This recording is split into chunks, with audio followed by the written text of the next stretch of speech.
So hi friends, మొన్న మనం ఇసుక పోసినాం కదా, ఆ మొక్కల పురుగు చచ్చిపోయిందా మరి బయటికి వెళ్ళిందా ఎటుపోయిందో చూద్దాం. ఈ చెట్టునైతే ఏం తినలేదు చూడండి. ఇగో ఈ చెట్టుని ఇంకెక్కువ తినలే. పురుగు అంతకుముందు తిన్నది, ఇప్పుడు తినలే. ఈ లోపల మొగిల పురుగు చచ్చిపోయి ఉన్నదా లేకుంటే బతికి ఉన్నదా ఏమైంది చూద్దాం, దులుపుదాం. సో ఇందులో పురుగు అనేది చచ్చిపోయింది, ఎందుకంటే దానికి బయటికి రావడానికి తొవ్వ లేదు. ఇసుక పోసేసరికి బయటికి రాకుండా తొవ్వ అనేది మూసుకపోయింది చూడండి.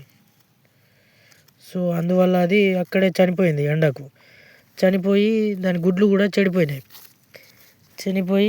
గుడ్లు చెడిపోయి ఆ పురుగు రాకుండా అందులోనే ఉండిపోయింది. ఇలా అదుపు చేసిన తర్వాత ఏదైనా పురుగు మందు స్ప్రే చేస్తే మొక్క చెట్టు అనేది ఎదగడానికి మనము ప్రయత్నం చేసిన వాళ్ళం అవుతాం.